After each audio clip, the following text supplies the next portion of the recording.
요시다 쇼인, 과연 그는 누구인가?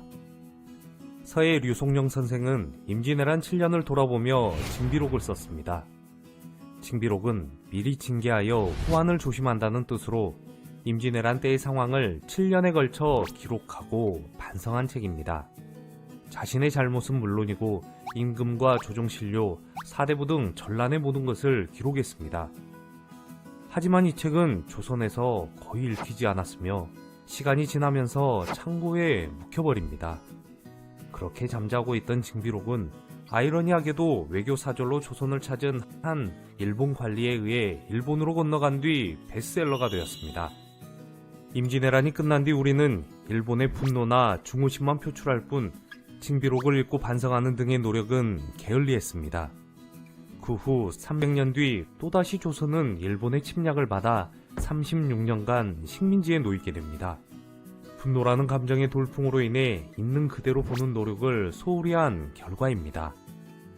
이제라도 객관적이고 냉철하게 일본을 볼 줄 알아야 합니다. 손자병법에서는 지피지기 백전불태라고 말합니다. 상대를 알고 나를 알면 100번 싸워도 위태롭지 않습니다. 오늘 소개할 내용은 일본과 관련된 도서로 요시다 쇼인의 일대기를 다룬 책입니다. 쇼인은 한국 사회에 거의 알려지지 않았지만 일본 내에서는 일본 근대화를 이끈 정신적 지도자로 통합니다. 그는 에도幕府말기의 교육자이자 사상가로 메이지 유신을 설계하고 일본이 부강해지려면 조선을 쳐야 한다는 정한론을 주장했습니다. 특히 아베 총리가 가장 존경하는 사람으로 알려져 있으며 현대 일본의 정치 경제계를 장악하고 있는 조슈벌의 사상적 아버지입니다. 한마디로 일본 근현대 우익 사상의 정신적 뿌리와 같은 인물이라 할 수 있습니다. 아베는 총리가 되자마자 가장 먼저 한 행동이 요시다 쇼인의 묘소를 참배하는 것이었습니다. 그는 묘지 앞에 무릎 꿇고 쇼인 선생의 뜻을 충실하게 이어가겠다고 다짐하며 그의 가르침을 좌우명으로 삼았습니다. 오늘날 한일 양국의 외교 마찰을 상징하는 야스쿠니 신사가 원래 요시다 쇼인 등을 기리기 위해 세워진 사실은 거의 알려지지 않았습니다. 쇼인의 제자 중에는 우리 민족의 원흉으로 지목받는 이토 히로부미가 있습니다. 일본의 첫 헌법인 메이지 헌법을 제정하고 초대 총리를 지냈으며 조선 침략의 기획자이자 실행자였습니다. 이외에도 메이지 유신 성공에 기여한 다카스키 신사쿠와 구사카 겐지이 등 수많은 인물이 쇼인의 가르침을 받았습니다. 도대체 요시다 쇼인은 누구이며 무엇을 어떻게 했길래 그 많은 일본의 리더들이 존경하고 일본 근대 사상의 뿌리와 같은 인물이 되었던 것일까요? 오늘은 그에 대해 살펴보고자 합니다. 시작하기 전에 요시다 쇼인을 알려면 에도 막부와 조슈번을 이해해야 합니다. 서두에 에도 막부와 조슈번에 대해 간략히 설명하고 쇼인을 들여다보도록 하겠습니다. 그럼 지금부터 진정한 지피지기를 위해 일본 근세사 여행을 떠나봅니다. 1. 에도 막부. 에도 막부는 17세기부터 19세기 중반까지 일본을 통치한 체제를 말합니다. 권력의 중심인 막부가 에도에 있었다는 의미에서 에도 시대라고도 부릅니다. 임진왜란이 일어나기 전에 일본은 각 지역의 세력가들이 수시로 전쟁을 일으키며 혼란을 겪고 있었습니다. 오다 노부나가라는 걸출한 인물이 일본을 통일시키고자 노력했으나 부하에게 습격당해 자결하고 결과적으로 도요토미 히데요시가 일본을 통일하게 됩니다. 히데요시는 수십 년의 전쟁으로 인해 일본 내부에 잔뜩 웅축되어 있는 힘을 밖으로 풀어내어 자신의 권력을 다지고 일본의 영토를 더욱 넓히고자 대륙으로 눈을 돌렸습니다. 명나라로 가는 길을 열어달라고 요구했지만 이를 거부한 조선을 침략한 것이 바로 임진왜란입니다. 조선은 이미 전쟁을 수없이 경험한 일본군과 싸우는 족족 패배했고 선조는 백성들을 버리고 도망다녀야 했습니다. 나라가 사라져도 전혀 이상하지 않을 때 이순신 장군이 바다에서 도요토미 히데요시의 야망을 좌절시키고 전국 곳곳에서 의병들의 활약이 이어지며 나라를 지킬 수 있었습니다.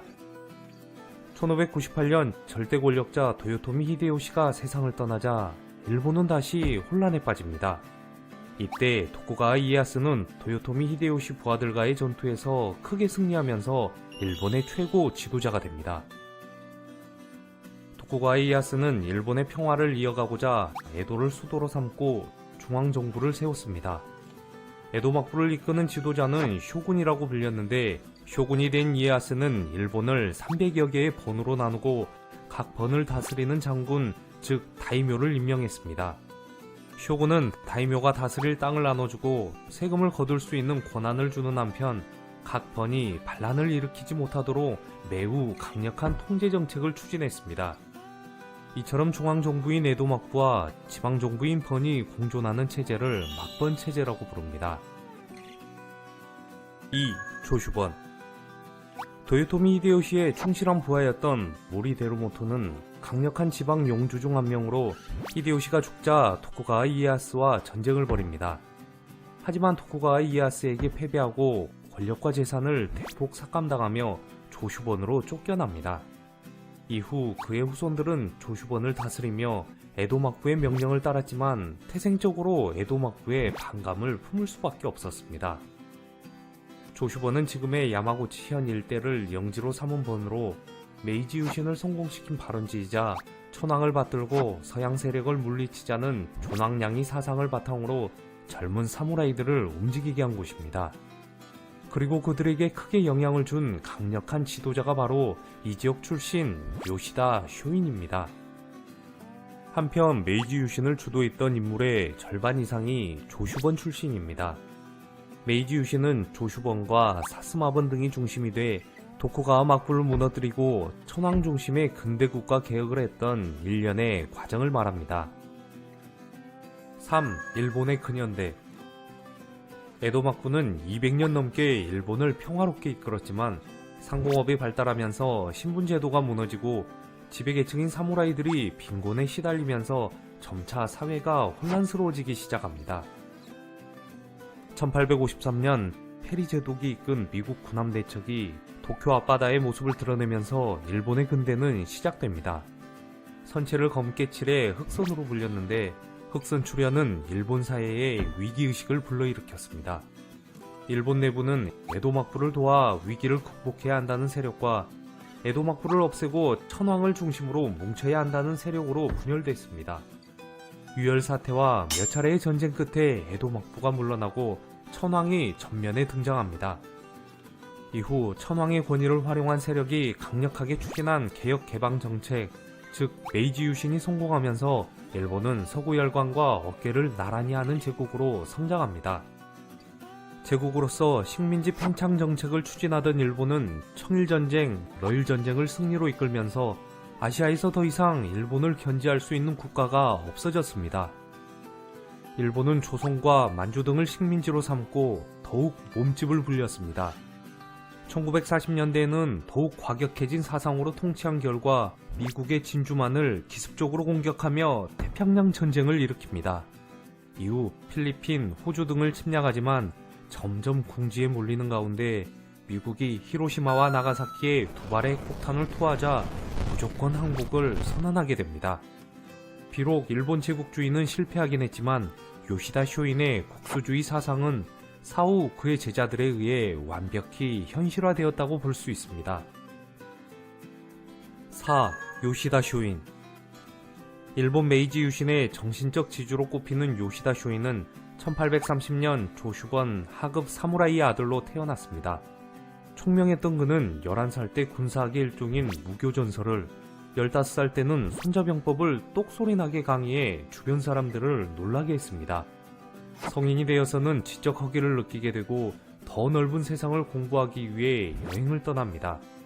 20대 초반 3년 반 동안 1만 3천리에 걸쳐 일본 각지를 돌아다니며 각 지역의 풍습과 지형 등을 살핍니다. 다양한 학자들을 만나 함께 책 읽고 토론하며 시야를 확장시킬 수 있었습니다. 한편 1853년 해외 열강들의 개항 압박을 목격하면서 제국주의에 눈을 뜨게 됩니다. 열강을 직접 경험하겠다며 페리 제독에게 직접 편지를 쓰기도 합니다. 책을 통해 미국의 문물을 알게 되었고 직접 가보고 싶었지만 일본의 법률이 엄격해 해외에 나갈 수가 없습니다. 배 안에서 무슨 일이든지 할 테니 함께 데려가 주십시오. 하지만 페리 제독의 거절로 인해 실패하고 결국 옥살이를 합니다. 쇼이는 감옥에 갇혀서도 일본의 미래를 걱정했고 고뇌를 달래기 위해 닥치는 대로 책을 읽었습니다. 또한 죄수들을 상대로 맹자를 강의하기도 했습니다. 그가 강의를 하자 사람들은 빠져들었고 심지어 강의를 듣기 위해 감옥에 찾아오는 사람도 있었습니다. 그는 감옥에서 서양을 물리치기 위해서는 먼저 서양을 알고 배워야 한다는 내용의 유수록을 썼습니다. 이 유수록에는 조선을 정벌해야 한다는 정한론의 주장이 담겨 있습니다. 쿠남과 포대를 서둘러 갖추고 즉시 홋카이도를 개척하고 캄차카와 오츠쿠를 빼앗고 조선을 정벌해 원래 일본의 영토를 되찾아야 한다. 북쪽으로는 만주를 얻고 남쪽으로는 대만과 필리핀 제도를 확보해 진취적인 기세를 드러내야 한다. 무역에서 러시아와 미국에게 입은 손해는 조선과 만주의 토지로 보상받아야 한다. 쇼이는 30세의 젊은 나이에 사형을 당합니다. 존왕양이파를 단속하는 막부에 대해 분노하며 대표적인 막부 관료 마나베 아키카츠를 암살하고자 했지만 발각되어 사형에 처해진 것입니다. 그는 감옥에 수감되기 직전 문화생을 모아 다음과 같은 말을 남깁니다. 지금의 막부는 쓰러져가는 거대한 건축물이다. 일단 큰 바람을 일으켜 그것을 전복시킨 다음 새로운 건물을 건설하면 일본은 평안하고 태평할 것이다.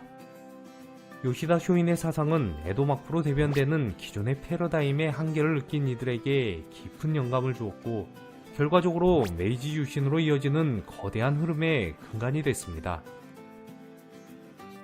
쇼인의 주장은 훗날 대동아 공영권 이론으로 발전되고 일본의 침략 정책에 영향을 주었습니다. 이는 결국 태평양 전쟁으로 이어졌고 오늘날에도 일본의 극우 세력은 쇼인의 주장을 그대로 신봉하고 있습니다. 쇼인은 죽었지만 160여 년이 된 지금까지도 그의 목소리는 일본 곳곳에서 메아리쳐 울리고 있습니다. 역사는 묘하게 이어져 2019년 오늘날에도 아베 신조로 대표되는 우익 세력에 의해 요시다 쇼인은 재생산되고 있습니다. 일본은 여전히 오타메 고카시라는 폭력의 고리에서 벗어나지 못하고 있습니다. 우리는 이제껏 보고 싶은 것만 보고 듣고 싶은 것만 들으려 한 것 아닌지 진지하게 되돌아봐야 합니다. 일본이 류송룡 선생의 징비록을 살펴보았듯이 우리도 요시다 쇼인의 유수록을 들여다봐야 합니다. 지피지기를 철저히 하지 않고 아집에 머무른다면 또다시 외세의 개입에 농락당할 것입니다. 감사합니다. 부골님이었습니다.